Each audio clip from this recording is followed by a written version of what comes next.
Good evening, travelers of the night. Welcome back to The Stranger, where the immersion of an audio drama meets the chaos and uncertainty that is Dungeons & Dragons.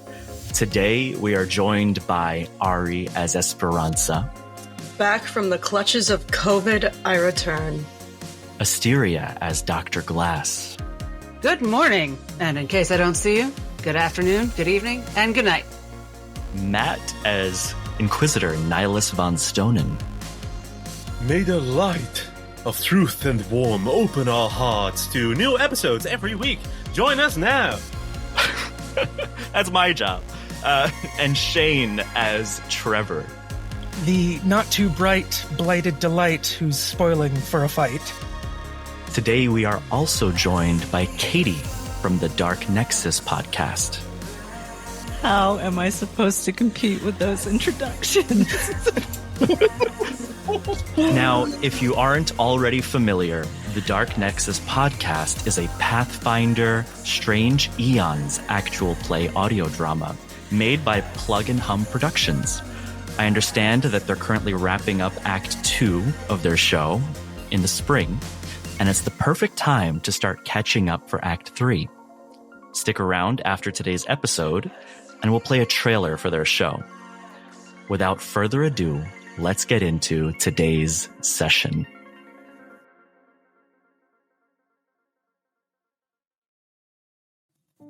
Esper. You take 2 shallow steps. When you look down, you see the cracked tiles of a porcelain floor, old, dated. You see the walls bear this crumbling old wallpaper, and there's this large porcelain sink. Any sharp bits or ends around this room are covered, protected.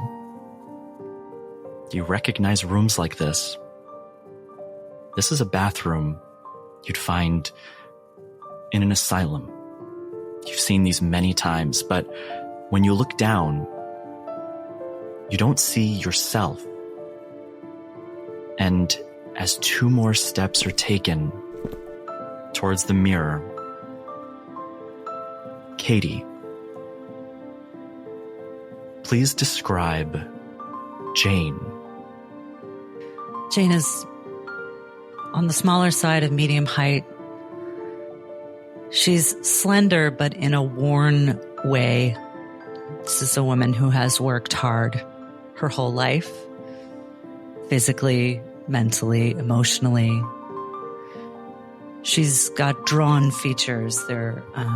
She's spare, and her skin is weathered, making her look a little older than she is. You might guess she's in her late 30s or early 40s, but she's actually younger than that.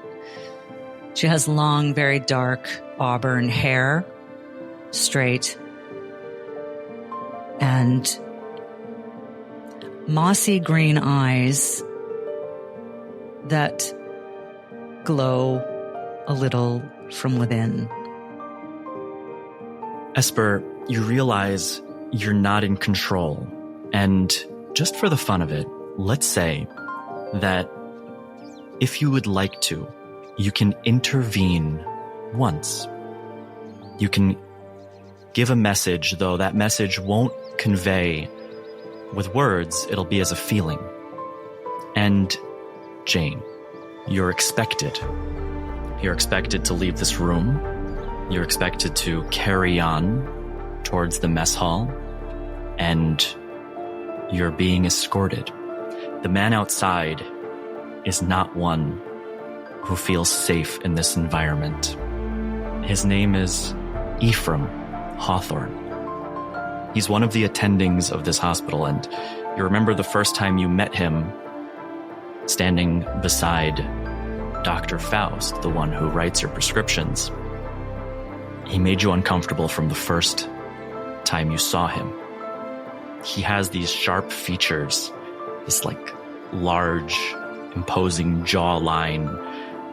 He almost presents as an animal, and he stands outside the bathroom door waiting to escort you back to the mess hall. Jane walks up to him and waits to be escorted.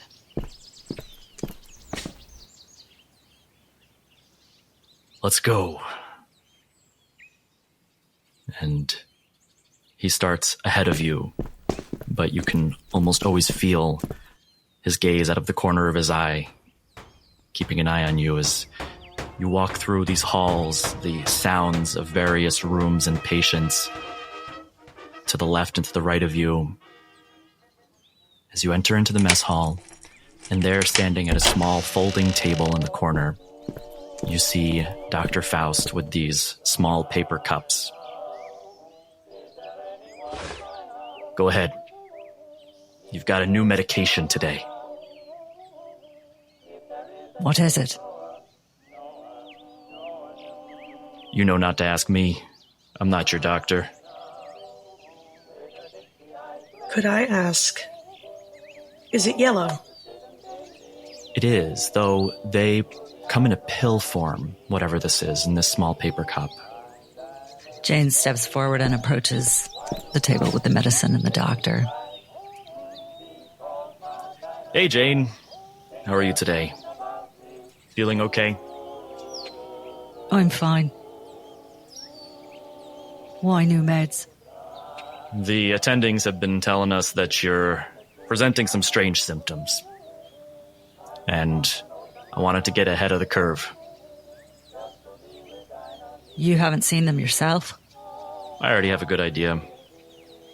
Have you always just growled at my physicians? Only when they piss me off. Sure. Anyway, here's your medicine.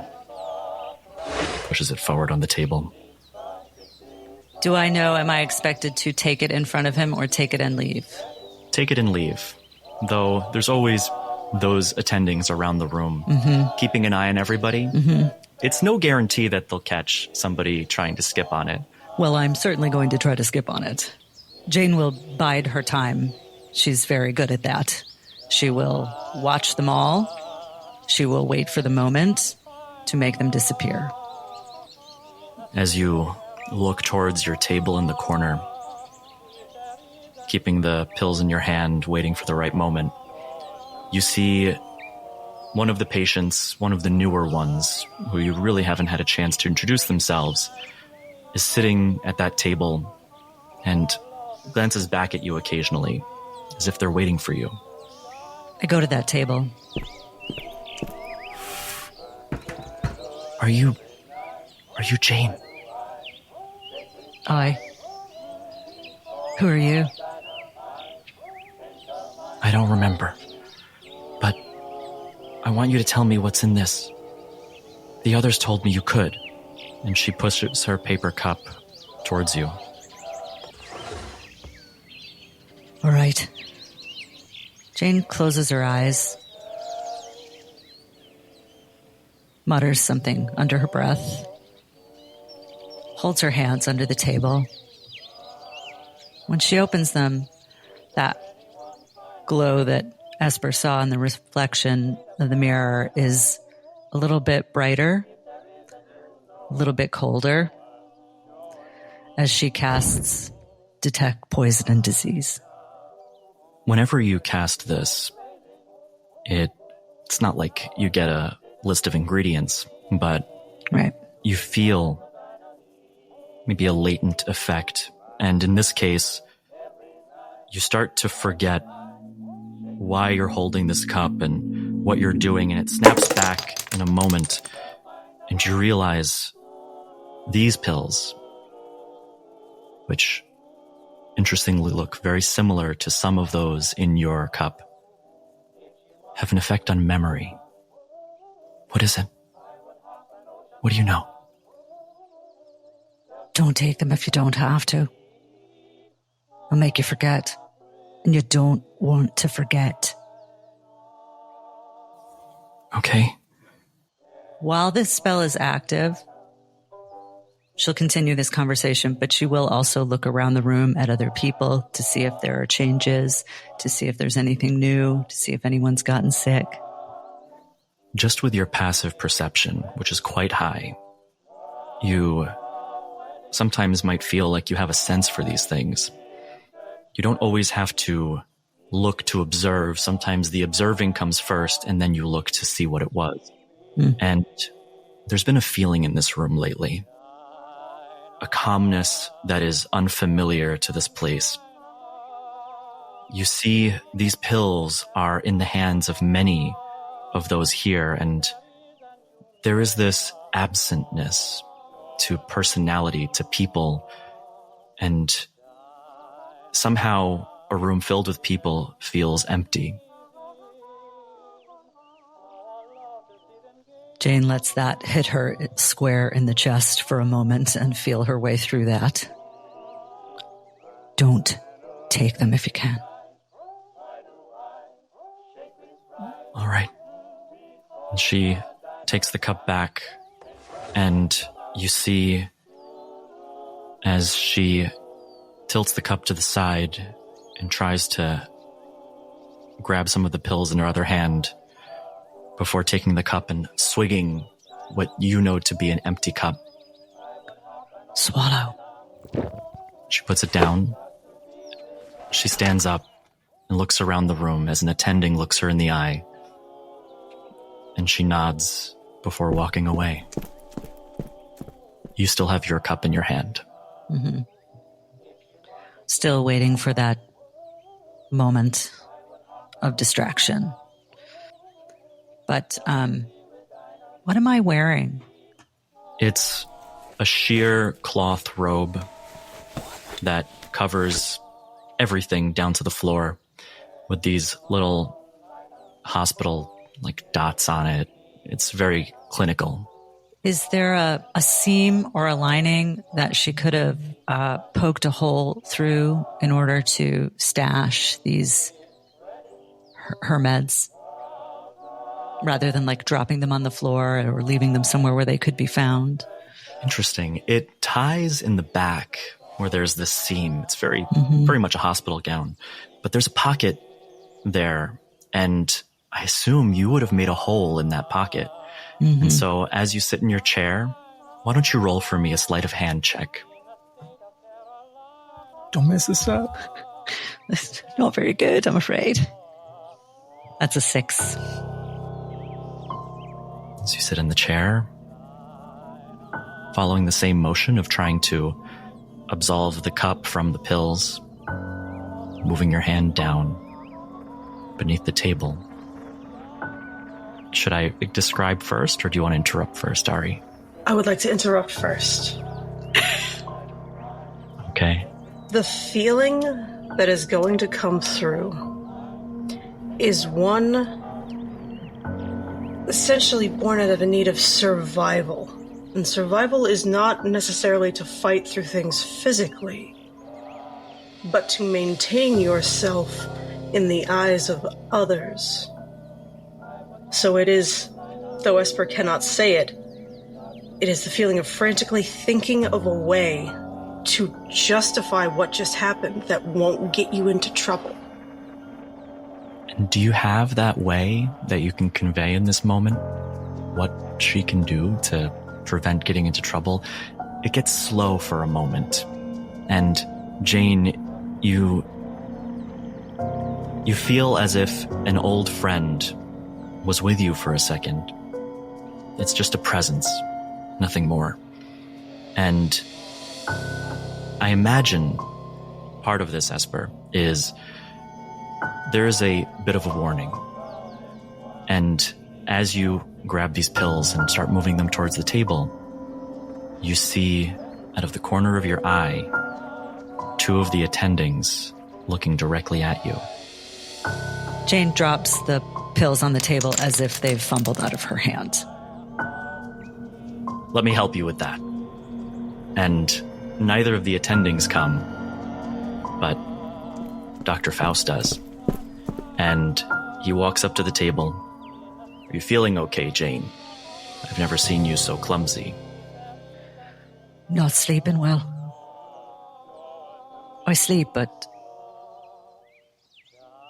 not well. Yeah.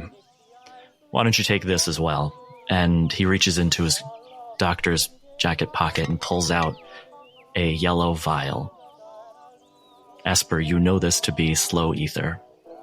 He puts it on the table. And why don't we also get you to your room so you can get some rest? How's that, Jane? Whichever you say, Doctor. Very good. Ephraim, please take Jane to her room. And he stands by the door as you pick up the pills in front of Dr. Faust and the slow ether. He doesn't compel you to take it in front of him, but it's clearly drawn his attention. And Ephraim waits for you by the door to the mess hall. There's some battles that you can win, and there's others you can't. Jane knows the difference. She takes the drugs with her. She doesn't take them. But she goes to meet Ephraim at the door. He walks ahead of you again, his gaze continuously feeling like it's always on you, even when his head is pointing forward. He takes you to his attending's office, an office where the various nurses and doctors might rest, and they have their control panels and whatnot. And he sits at this metal pane with all these buttons and levers before taking you to your room. And he says, "Now let's see you take that medicine, Jane." How do you know these two things don't interact together? Dr. Faust knows everything. I leave it to him. I really don't want to take that medicine. She'll put the pills in her mouth and tuck them under her tongue and pretend to swallow. Roll performance. Not a natural one, but a one. The dice tell the story. As you tuck the pills under your tongue, something catches your eye. You see next to Ephraim, there is a control panel, and you see one of the buttons labeled, these little white stickers that have words written on them, perhaps for the various attendings and doctors to know what each one does. You see global release. And, I mean, that's an interesting lever. How far away is that lever from me right now? He sits at his control panel. There's a little chair far away from it that a patient might sit in occasionally. And as you notice this, so does your attention falter. And he looks at you in the eyes. "Now, Jane, let's not make this harder than it has to be." He stands, and you see as this menacing, large figure stands, like hair all over, sideburns, unkempt, this feral jawline, and he almost looks like he's grimacing like an animal as he takes a step towards you, and he knows you still have those pills in your mouth. I mean, I didn't come here not to pull the global release lever. So I think I want to throw the vial of slow ether on the floor and dive for that lever. Okay. I have to roll better sometime. So I'm just going to keep trying things until it'll happen. I'm sure it'll happen. You throw the vial of slow ether on the floor. It shatters. And I'll say in this case is a distraction. Please roll either an athletics or acrobatics check. And that's going to be with advantage. It's the same modifier either way. So I will choose athletics. That is a 21. A 21 is very good. Let's not forget, Esper, you see this. You still see all of this. You're experiencing this person's actions live. And this man is prepared, but not that prepared. And with a 21, you slam by him, rushing him to the side. He tumbles over. as you rush towards the global release. You have one action here. As you look to the side and you see his teeth starting to transform, you see fangs starting to come out, you see his hair starting to grow thicker. What would you like to do? Well, I know what I'd like to do. Are you pulling the lever? Possibly releasing all of the patients from the asylum might be a bigger distraction than the other thing.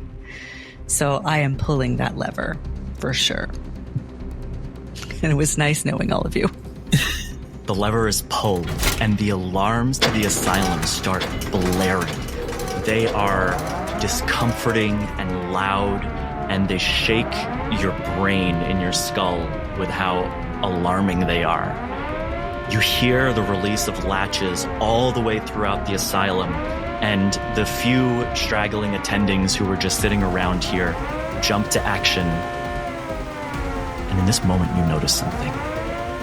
None of the attendings are just people.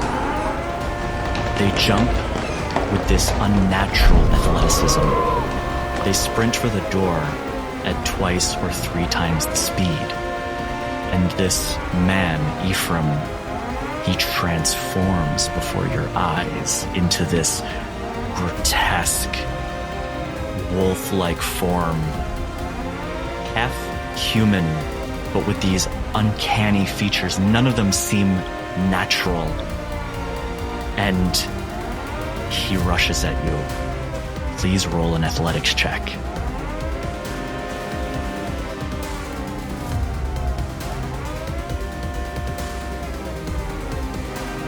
Eight.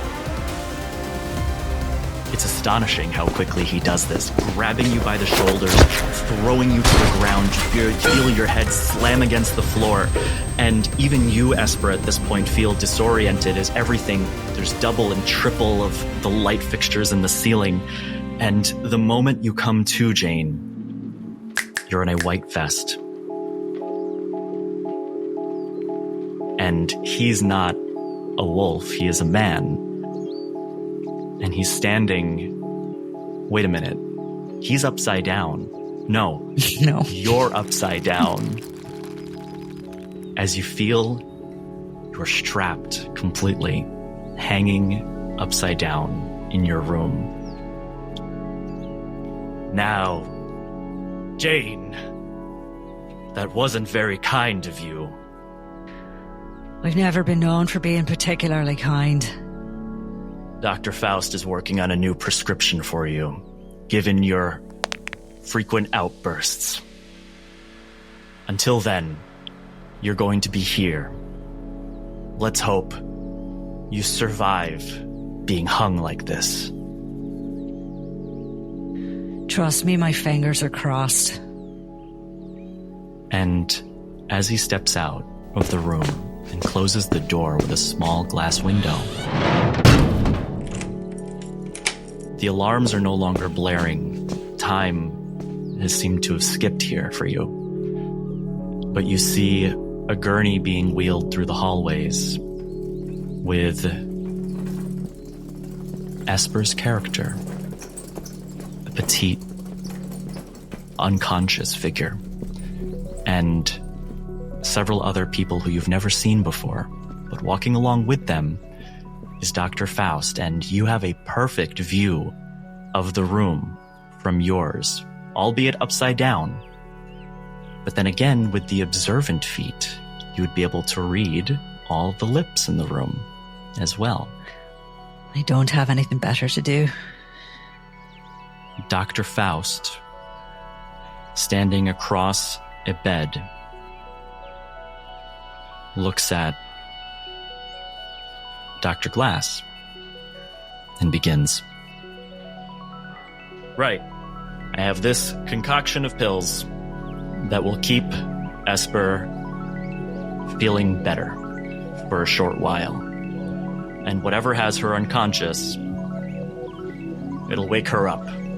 I've never had it not wake someone up. Well, that's very reassuring. And I trust in your concoctions, and I hope that in time you will come to trust me and my diagnosis of why she's unconscious, but I suppose since we're here, that's neither here nor there. Let's get her awake first, and then we can talk semantics. Talk shop. And he grabs Esper's face a bit harshly so that her jaw parts, throws the pills in towards the back of the tongue, and does that motion where he tilts the head, and she's forced to swallow them. Now let's just give it a few seconds. And some time goes by as Dr. Faust begins some small talk. And Esper, you begin coming to as you see to your left Dr. Glass standing over your bed. Behind Dr. Glass, you see two chairs, Trevor and Nihilus. And to your right, you see Dr. Faust. As he begins, "Thank you for trusting me, Dr. Glass. It's nice to have a professional in the field observe these new remedies." And in Esper's mind, they would hear, "I'm so sorry, dear. This was our best option. Trevor's very cross with me. I'm doing my best to keep him at bay while getting you well. Just play along as best you can." Yes, Dr. Faust, your reputation precedes you after all. Well, as he looks down and sees Esper's eyes coming to. "Oh, hello, Esper. Good morning." Good morning, Dr. Faust. Now don't be alarmed. You should be feeling a little bit sluggish. You're likely feeling foggy. That's a natural repercussion of the medicine. And please don't forget to take your regimens of slow ether. If you stop, that would be painful for you. And right now, stress is not what you need. Yes, Dr. Faust and I have discussed my theory that you had an allergic reaction to the toxins in the condensed ether. So I believe he has agreed to, for the moment, a smaller dose, the previous dosage of the slow ether. Correct, Dr. Faust? If it's comfortable for Esper, she can definitely go back to that smaller dose. Though, and he looks down at Esper, the reason for the higher dose is so it's easier for her to have medication on her during your adventures, your trips around the island under supervision. With the smaller dosage, you would have less supply. That's neither here nor there, but I would have to see her more. Is that what you want, Esper? I want what is going to be easiest for me to take. I found that it was too much, a whole vial. It went poorly, but now I know I'm not supposed to take as much. I can separate it a little. So is that the condensed or the original? Which would you like? Condensed. I'm sure, Dr. Glass, that she is speaking from experience, having used this for quite a while, so I'll leave it to her in this case. And what do you have left in your supply? I'll replenish it, Esper. Half of a vial. Half a vial. It has been a while. Let me go to the medicine room. I'll be back. As he steps out of the room, and he shoots daggers at your glare, Jane, as he's not your biggest friend right now. There was recently a big upset at the hospital. And he turns towards the pharmacy. Question. Yes. At this point, does Esper remember everything they saw from Jane's point of view? Yes. And does Jane recognize Esper as the presence in her head? It doesn't come as a pure recognition, but there is a level of familiarity, and you can put two and two together. And in any way, because Jane can see Esper from where she is, if Esper is to look around and get a gauge of the room once Faust leaves, can Esper catch Jane's eye? You lock eyes for a moment. As Dr. Glass, you stand over the bed, and Trevor and Nihilus, you sit in the corner. So, for the first time in a long time, Trevor finally pipes up. We're getting the stuff. And we're leaving. Right? Esper, how do you feel? I don't think what brought you here actually had much to do with the ether, did it? No, it didn't. There's things that have been going on. Giving patients pills, they mess with their memory. The woman across, do you see her? She knows. She knows, and she tried to fix it. And Dr. Glass leans down like she's smoothing the covers of the bed and looks up to see Jane, surreptitiously as possible. She could tell. She could tell that the medicine was bad. She knows. Esper, what did you see? You had another vision. They're trying to make her. I don't know if it was a vision so much, but I saw through her. I saw through her and I saw what they were doing, and she tried to avoid it. They're very upset with what she did. But she knows. And she knows me. Wait, you said... He says, kind of getting up out of his chair and walking back over to the bed. You saw her. She knew that the medicine was bad? She knew. I don't know what she did, but she could... It was like how glass can do things sometimes. It was magic, I think. It had to have been magic. It had to have been something like that. She could tell what it did. That's very interesting and unfortunate for her. Because it fits with the theory that brought me to this island.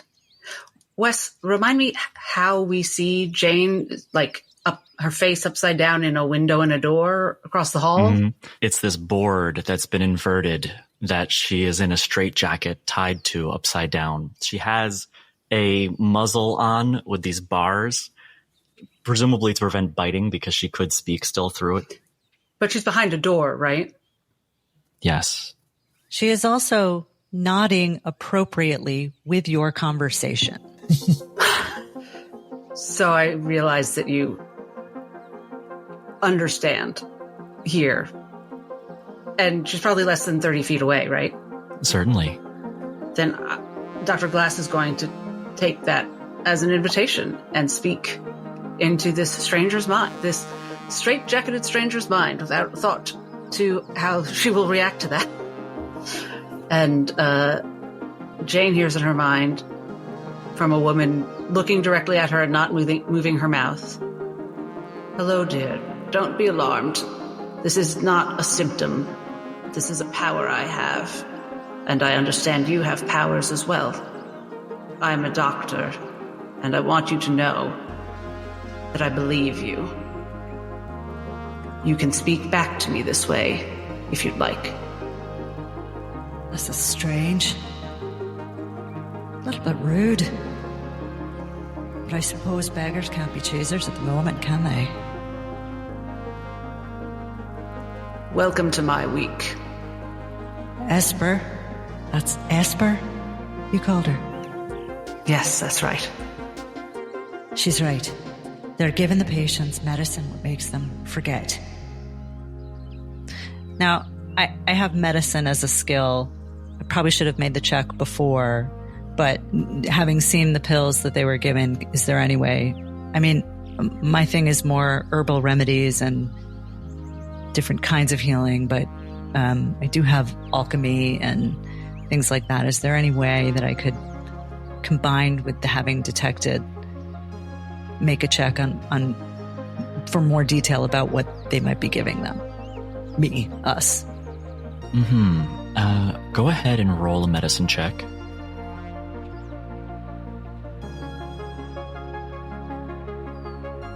$24. That is more than enough. Sorry, I'll let you say the DC next time. Yeah, the DC was going to be an 18, so that's more than enough.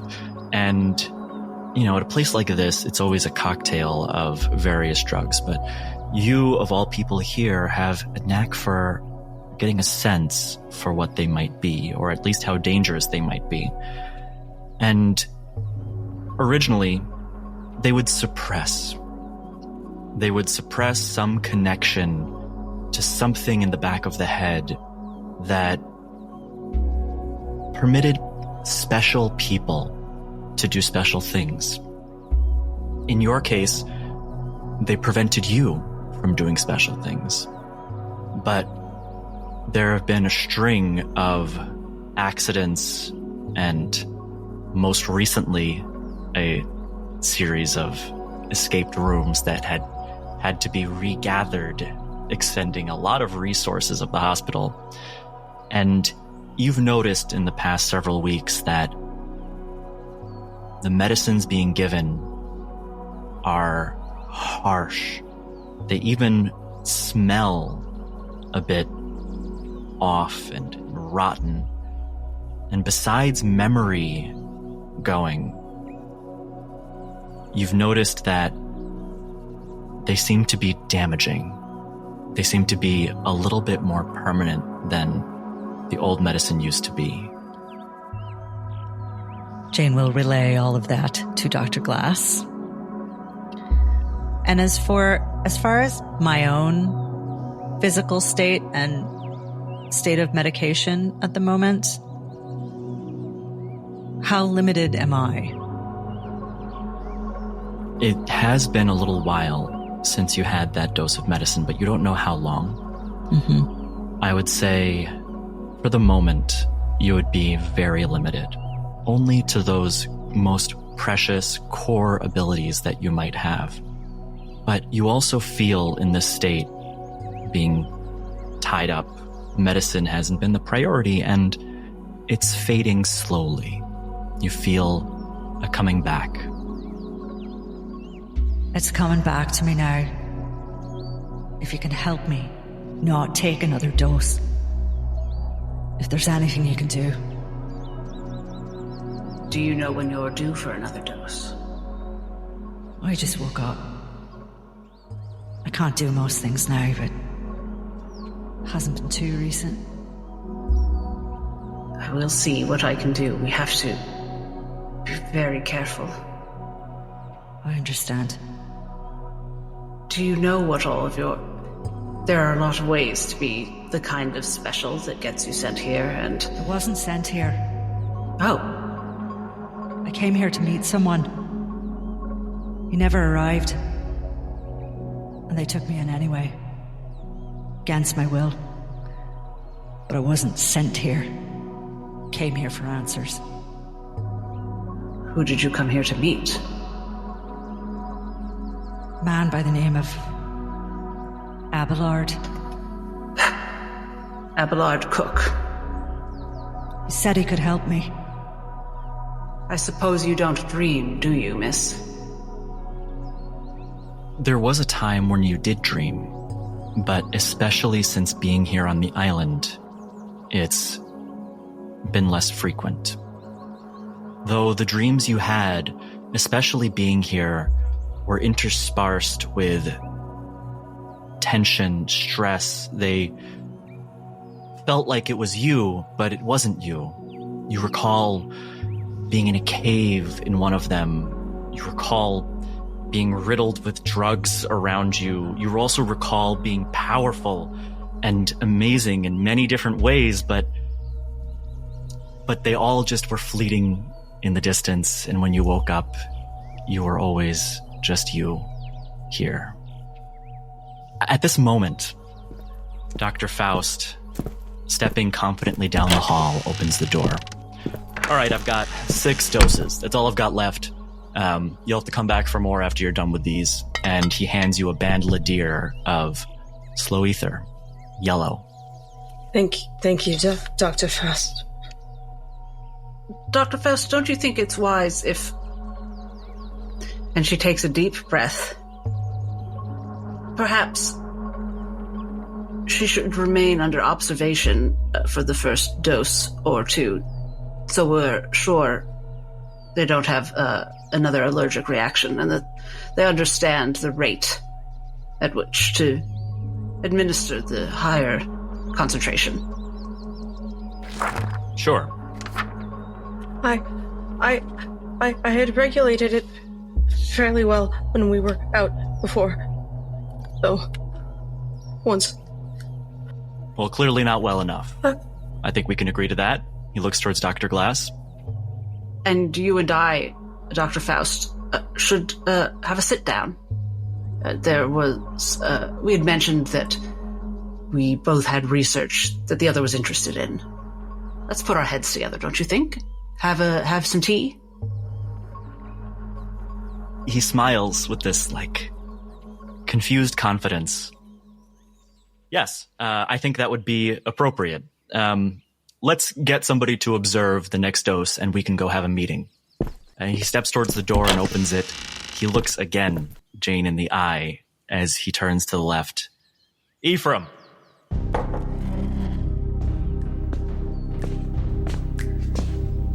And these heavy, imposing steps come towards the door and breach the room. Trevor, Nihilus, this is all immediately you feel attention from this man. He doesn't look like a good person, but you hear, please observe Esper as she takes the next dose. If she has an allergic reaction, come and get myself and the Dr. Glass immediately. Before they leave, before Dr. Glass and Dr. Faust leave, Jane says telepathically to Dr. Glass, that man is very dangerous. And Dr. Glass says, oh, Dr. Faust, I'll be right behind you. I actually would like to see the best way to administer it to make sure that I know what I'm doing. Please roll persuasion. This whole time, Trevor, his eyes are darting between now Ephraim, Faust, Glass. Like, he is trying to put together what the plan is, and it's not working.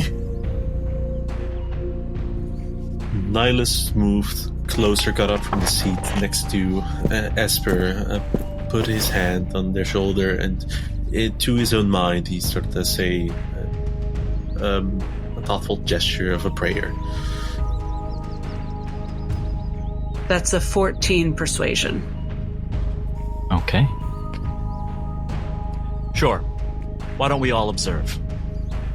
And he pulls up a chair, turns it backwards, sits in this, confident pose in front of the bed. Go ahead, Esper. What you're going to do with these doses is you're going to pull this little stopper. And you see in the middle of the vial, there's this little cork that rests somewhat inside and outside. And if you were to pull it, it'll actually have the dose being taken. It's a little tricky. There's a moment of somewhat hesitation because Esper notices as they're holding out that one vial that their fingers are shaking slightly. Their eyes start one way or another, and then back down to the vial. And they can carefully, pincering what is there, the cork, using what nails they have, pull the stopper. Watch as the flow is only cut between one half of the vial, and then just quickly Gulp it down. Put it away. Shove the stopper back in.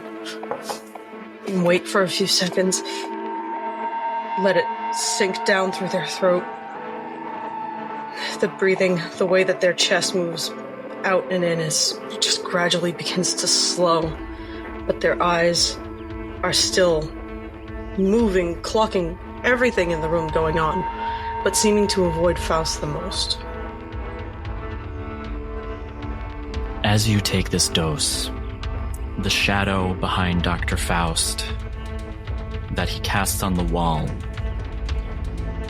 you're the only one who sees this, as it seems like the shadow stands from the chair. It walks 2 steps in front of your bed, and you see it cross its arms in front of you, watching you intently as you take this dose. Hands drop to there's, I'm assuming, some level of fabric or an edge to this gurney that they're on. Yes. Slowly increasing the grip, increasing until it's white-knuckled. Saying nothing. Staring at what, to everybody else, would seem to be a blank spot to the side of Faust. And I'd like to just... Dr. Lass moves right in, looks at their pupils. I'd like to do a medicine check to see how this is affecting them psychically, if possible, as well as physically. Please roll medicine. That's a natural 1 for a 7. Okay. You walk up to Esper and you see her gripping the sides of the bed. In one of her hands, gripped through her hand, is the rest of that slow ether vial. When you look at her eyes, she was already relatively absent despite being here. Something about the medicine. And all you see is emotion. And Esper, what is it you're feeling right now? I think there's a point where apprehension becomes panic or a danger sense. Esper is just below that line. Esper is fighting to remain still and not behave as somebody who is in the midst of panic. And that deception seems to present very easily to you. And Dr. Glass, all you can tell is that Esper is hiding her feelings, her emotions. Esper, you see as the shadow steps away from the wall into the room, as it steps towards you, making its way next to Dr. Glass, and its hand raises high into the air as it strikes down at your hand, knocking the slow ether vial out of it as it clings to the floor. And Dr. Glass, all that you see is Esper having let go as the shadow ephemerates. Sorry. Faust stands. All right, well, she seems okay. Why don't we have our meeting? Yes, of course. After you. Thank you for indulging me. There's the distant strike of thunder, and you notice Ephraim, his attention had drifted. His eyes were looking across the hall towards Jane. He's been looking at you for a little while now. Nothing feels good about this. It feels dirty. And Faust walks towards the door. Let's go. And he steps out. Dr. Glass, I presume you follow. Yes. You follow him down the hall, and he leads you to a common room where you see that metal panel, but he doesn't go near it. He goes to a desk in the corner with a little name tag that says Faust on it. This isn't the original room that the group met him in, but his place must have changed to work with his workers in the same space. And now, left alone, just Ephraim and the rest. Ephraim stands. I don't think I'm needed here anymore. And Don't seem like it. I'll be okay. It's calming me down again. Thank you. I'm gonna go check on the other patients. And he steps out of the door and walks across the hall. Esper watched him like a hawk as he was leaving, and once he is out of the field of vision, Esper's eyes are going to go back to Jane's for the first time in several minutes, probably. And all she can really do is say, I see you. I don't know how to help this time. Jane meets your eye directly and nods. He lowers himself towards the floor, getting his eyes on the same level with yours, Jane. And in this low growl, because you might be the only patient who knows something more about him now, he begins, Jane. What are we going to do with you? I'm all right hanging here for a little while longer if you like. I was thinking, since you've been hanging around, perhaps we should take you on a walk. Get some fresh air before the storm comes.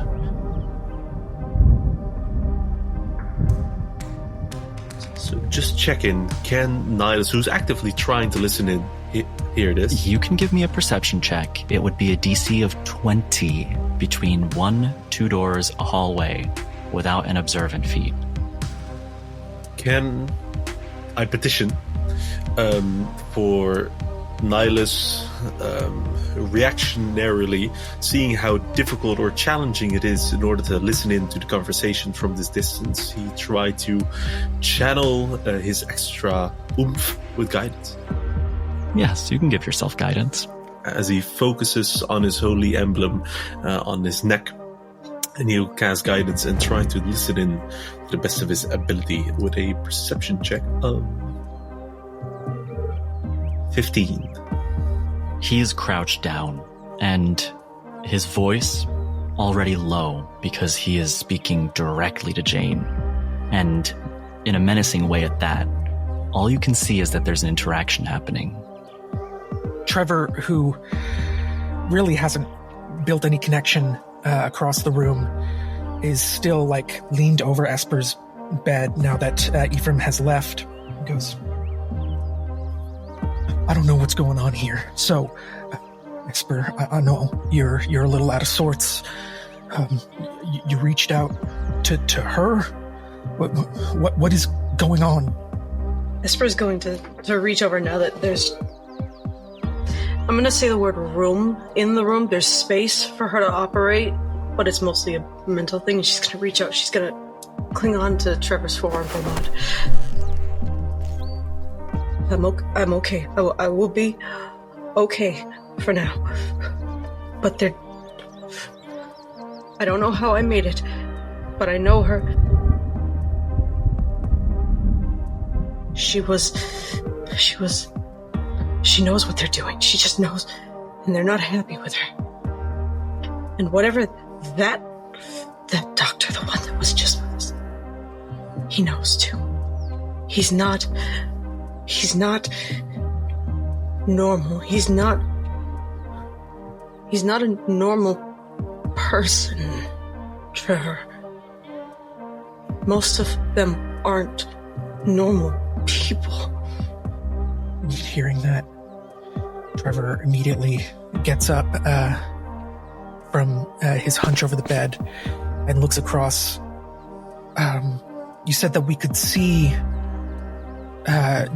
Jane across the hall through the doors from this angle. Mm-hmm. And you see, as you look across the hall, he grabs the top of that plate and spins it over so Jane is right side up pretty violently as it slams against its kind of stopper. Face mostly covered, but still seeing the eyes through the bars. I want to, at a glance, try and see what her emotional state is currently. how she feels about the person in front of her, and if there's anything that she's trying to give with a glance. Ephraim looks at you, Jane, as he unlatches one of the belts and lets you kind of stand onto the floor, still in this straitjacket and muzzle. There's a place on this island I haven't shown many people. I figured it would be a good time to show you around. And what does Trevor see? You don't need any kind of check to see the look in Jane's eyes is cold, unadulterated fury. As Trevor sees that, he knows it. So he looks back to Esper and says, "Are you able to stand?" I'm not at my best. They gave me something. I don't know what it is or what it does, but it's doing its job. It's all right. We, I don't know.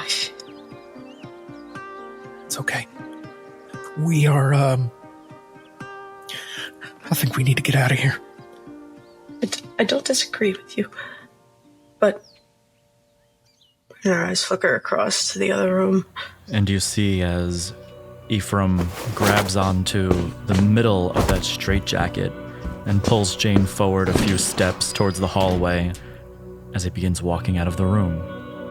At this point, Nihilus, with his meekish arms, starts to help Esper up. Look, my source is truth. I know better than the question you gives at this point, Esper. Regards to what you were saying about Jane. Last time, when we were here, we heard these gunshots. It was at the dark, with the phone brewing. I don't have a good feeling about this. Frankly, honestly, with the best of my theory, I can deduct that whenever they have someone here which they cannot deal with, they don't want a bad publicity, so they simply deal with the person. Now, last time I regretted not doing anything, and now it's happening right in front of us. I can't confirm, but I just have a bad feeling. We have to do something. We have to. Yeah. Trust me, we're getting out of here. But you see, he turns around, looks back at Jane. See that look in her eyes, that fire. I think she's coming with us. And very slowly, Trevor is going to try and exit the room as quietly as he can and try and get across the hall. Esper's going to get up and follow at a distance. Nihilus will assist Esper.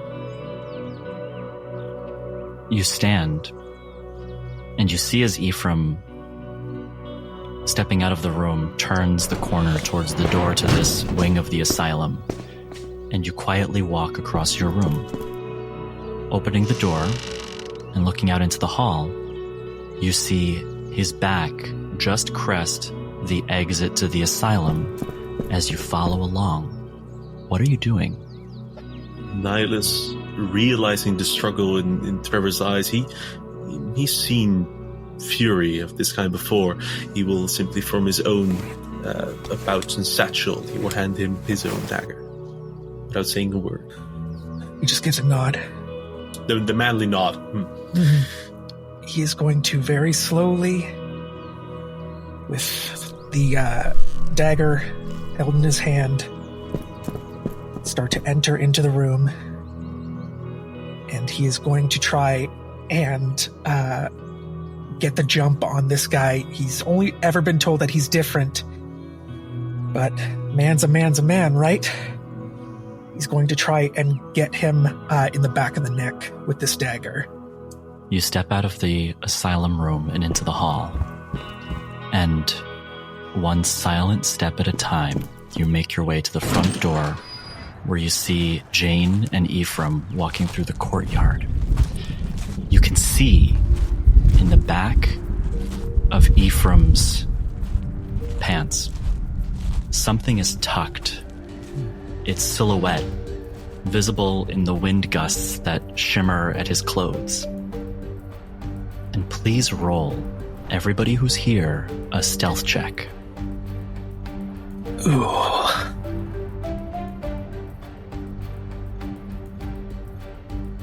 It's a 12 for Trevor. Sorrow's light away, 15. 10. Sorry. 12, 10, and 15. Okay. Dr. Glass. From the room you're in, you see these large barred windows that look over the courtyard. You're sitting in this room with Dr. Faust and 2 attendings. They seem to be dilly-dallying. I would like to know your passive insight, please. That is 19. You can tell that these attendings, they're not doing anything. They go to the coffee machine, they pour the cup, they sit down, they hold the cup, they drink some, they stand, they go back to the coffee machine. They're there for you. As Dr. Faust sits at his desk, looks across, folding his fingers between one another in front of him in this powerful pose, another Faustian mannerism. So, Doctor, I appreciate you admiring my work. You wanted to talk shop. What did you have in mind? Well, you'd said you were quite fascinated by our mutual patient, and that you could almost taste a proper diagnosis. You were so close to figuring out what had caused all Ms. Boyer's ailments, but you weren't quite there. So, let's pool resources. What do you have so far? Can you give me a persuasion check? 17. I'll bite. When I came to this island, I changed my approach. I started, believe it or not, given my dark reputation, he says in jest, under-prescribing patients.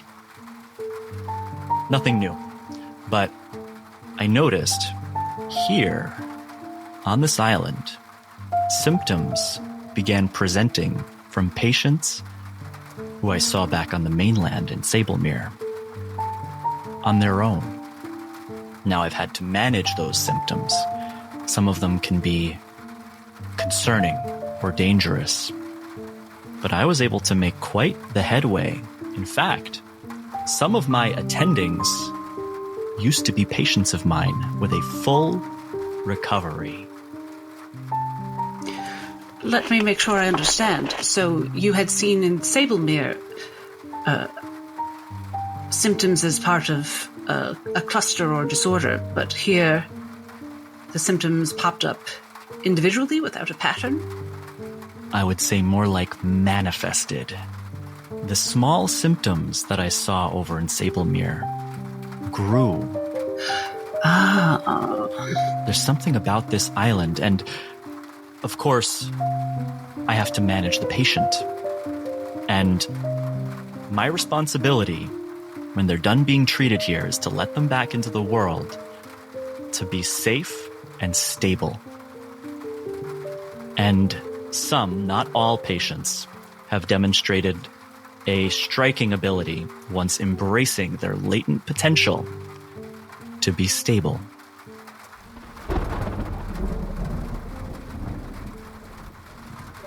And what is it about Esper that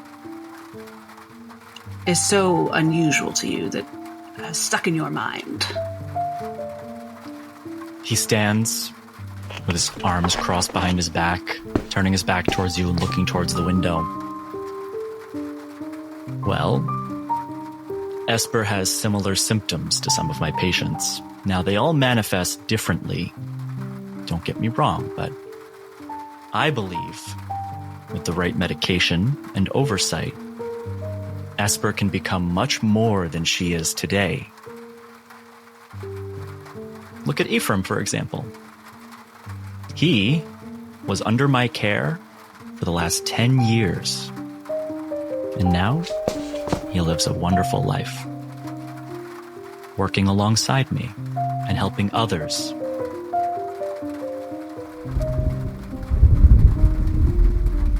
all right, but, I mean, you've prescribed sedatives to scores of hysterical teenage girls in your time, I'm sure.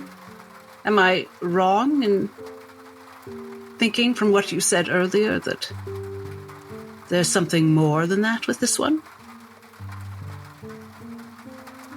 Yes, there is. I think Esper is ready to transcend her days of simply being prescribed sedatives, but she's very deep on the path of slow ether. There's no turning back, though managing the other symptoms, slow ether at her side, to manage her pain, she could become something much greater. Which is why I hope you'll entrust me to direct her care, Dr. Glass. I take a closer look at him. The word transcend, the knowledge that Abelard Cook was supposed to be here. He's reminding me of Eirik. Maybe I'm looking around the room, maybe I'm clocking him for signs of a religious type fervor. Do I feel like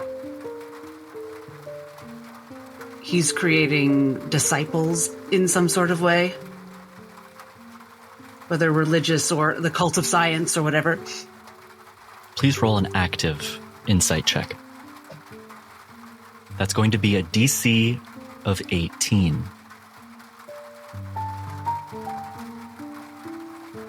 Exactly 18. I thought my die said 2, but it was a 9 with a line under it. Fancy. Dr. Faust is no Eirik. He is smarter than that. In fact, some might say menacing, given everything that you know about him. And it might strike you in this moment as odd that his patients don't just graduate and go free. They graduate and work with him to cure the others. Perhaps, if it's not a discipleship, there is certainly something being built here with some intention by Dr. Faust. And as you come to this realization, you see in the courtyard Ephraim walking with Jane at his front this time. And you also notice, you alone notice this, creeping at the corner of the courtyard, along the bushes so as not to be seen by the many windows, Esper, Trevor, and Nihilus von Stonen. I think my friends can probably handle what they're up to, but I can help keep things controlled up here.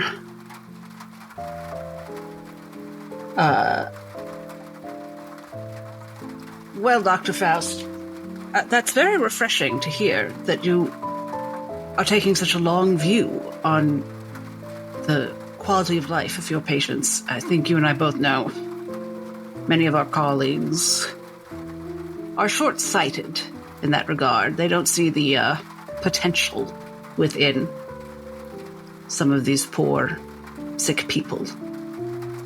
There's a... His head snaps away from the window and looks at you in the eyes as you continue. There's more to you than meets the eye, I must say. I wonder if the commonality of these patients that you implied, if there's any way I can be of use in sort of drawing them out.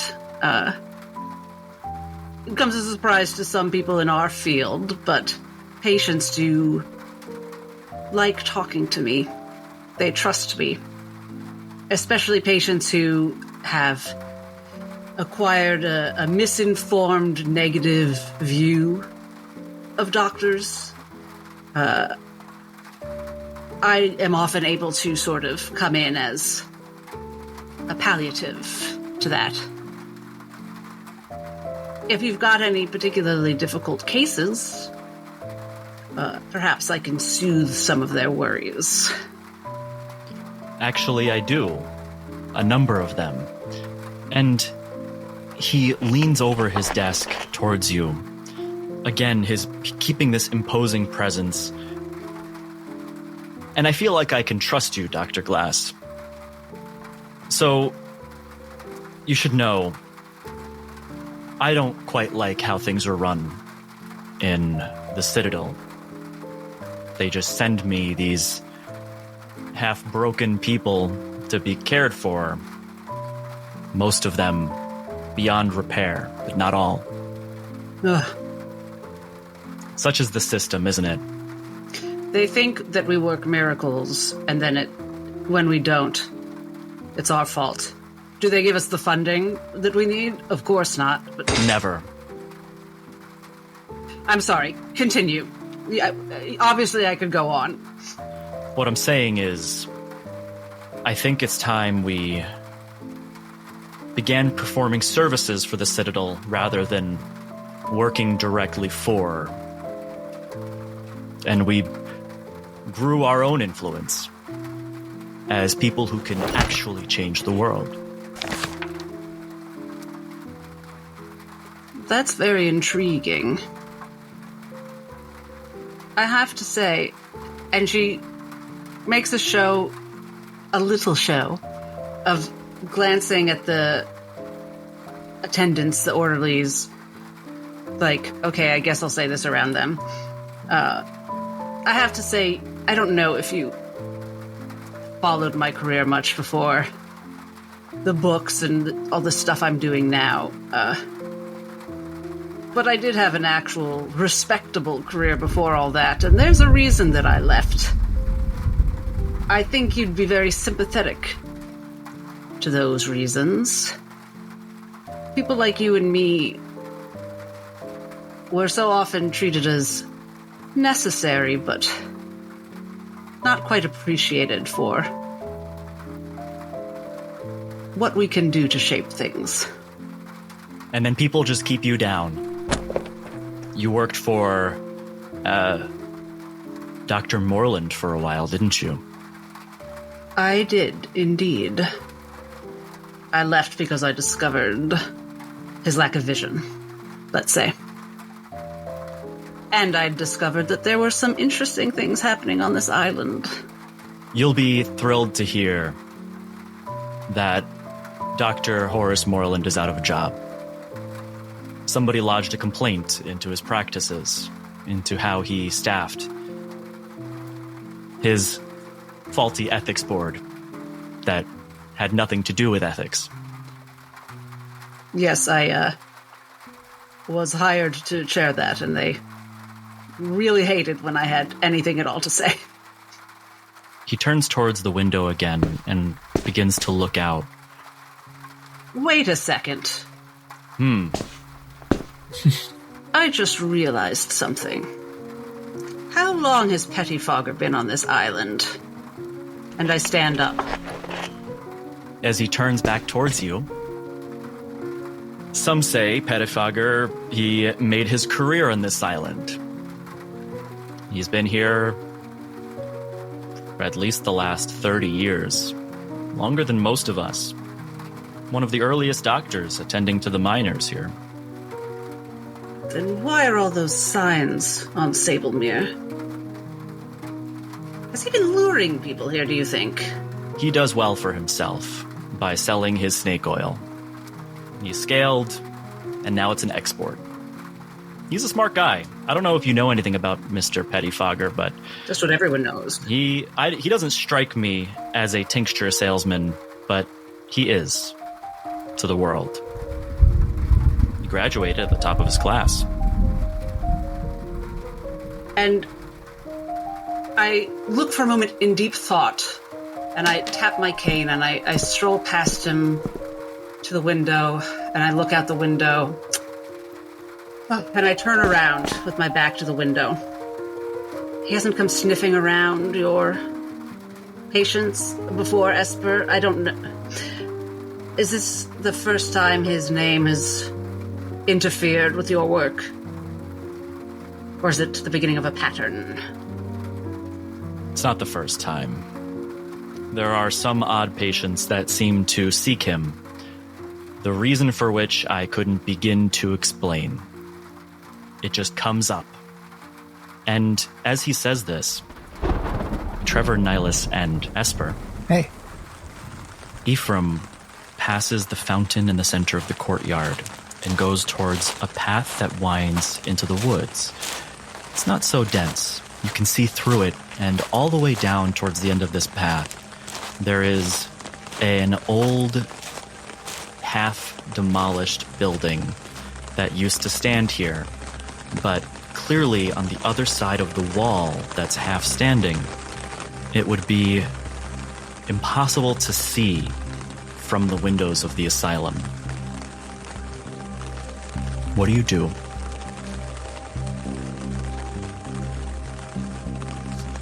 Keeping a lengthy berth, but still maintaining a tail.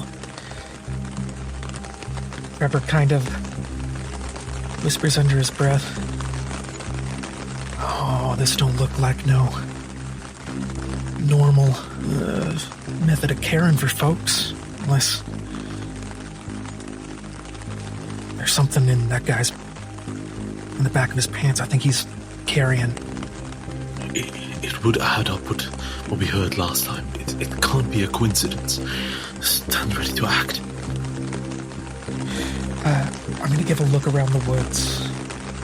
Just a quick scan to see if there's anyone else. Like, are we in a remote location? Like, I'm assuming he's taking Jane to a remote location to treat her. So that might work in our favor as much as his. It's a small island, so remote is hard to come by. The best you can look for is out of sight, and in this case, you could probably see this space from the windows of the asylum, if not for the barricade that's there. As you creep around the side, with your stealth rolls, keeping your distance, but maybe just a touch too close, not having been noticed yet, rounding through the bramble and forests, you see as he rounds that wall as well, and you now have sight of him and Jane behind the wall.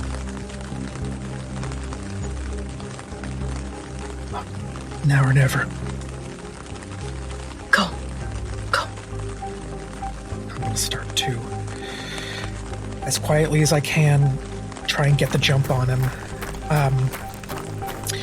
I think instead of stabbing him being the first thing, if I can get to his back, I want to try and yoink the shape from out of the back of his pants.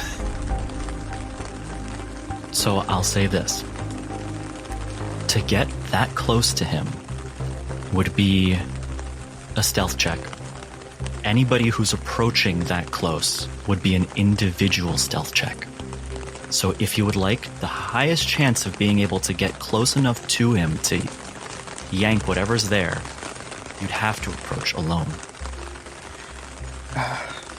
Trevor's going. Whoever's following him can follow, but he's definitely going. Nihilus keeps a distance, but specifically he wants to keep eyes on them for any long-distance spells he can conjure.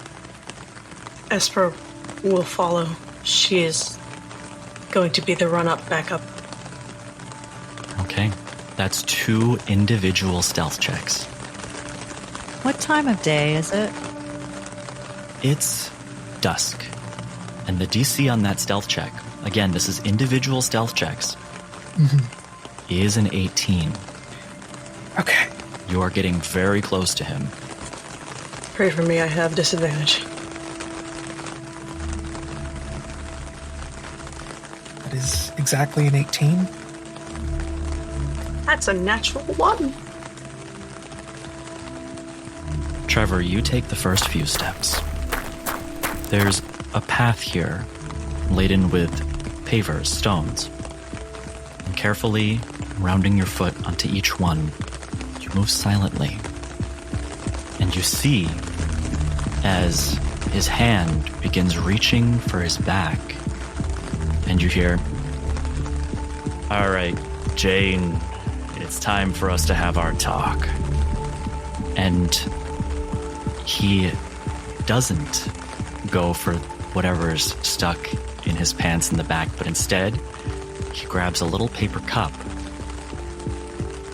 and pours it onto the ground in front of Jane. All the medicine that she's been given, that same prescription, has fallen into the mud. As Esper, you step forward onto a branch that snaps. And he immediately turns around with his hand now at his back, near whatever it is back there. Jane, in your straight jacket and muzzle, you see his back turned to you, your medicine on the ground. Who's there? I think I got a little lost. Where's the exit? He sees Trevor and Esper. Trevor, you were approaching silently, but the sound turned his attention around. No, you're not lost. How the fuck do you know? I don't go here. He looks down towards Trevor's knife. He just kind of gives a little bit of a shrug. Oops. I advise you turn tail and head back because you don't know what you're doing. Before he finishes the sentence, he's gonna charge. Esper's going.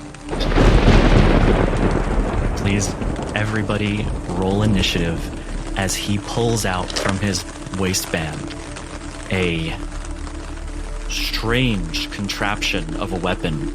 It's not like the hand revolvers that you've seen, but this is a large, cut-off blunderbuss. It looks dangerous. I went from a natural 1 to a natural 20. And that is also where we're going to end this session.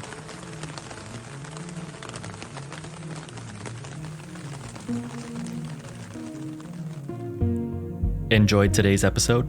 The Stranger is brought to you by Roll for Impact. Dive deeper with behind-the-scenes content, extra episodes and campaigns, and more by subscribing to our Patreon. Hold a candle for us because your support lights our way. Stay tuned for a sneak peek of Dark Nexus, featuring more adventures with Jane and an extended cast of amazing characters. Into each life, a little chaos must fall.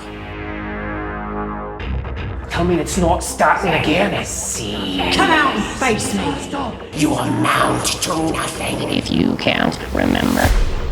Dark Nexus, a Pathfinder Strange Eons actual play audio drama. 4 strangers drawn together. I just want to get out of here. You're a liar. Who are you? That body belonged to me. Kill him anyway. Trapped in a waking nightmare. Right now, there is something outside of this barricade that is certainly beyond my feeble understanding. You'll let me go, right? You have to. Robbed of their memories. You do not even know the date. As far as we're concerned, we've only been alive for the last hour. Where are we? Searching for answers. He wants to believe that his true identity is something helpful, but he's scared that he's something evil. If I could take back a lot of who I was, I would. She is extremely dangerous. I want to find out who took my memories, and I want to make whoever took them pay. Their lives have ended, but their story is just beginning. Dark Nexus. Join us each week for a new chapter in an epic weird horror mystery. We are who we are right now. And we're going to have to believe in that if we're going to get out of here alive. How long will they last? Well, everyone dies. Have you found the yellow sign? Find us on Apple Podcasts, Spotify, or wherever you choose to listen. For more information, visit darknexuspodcast.com.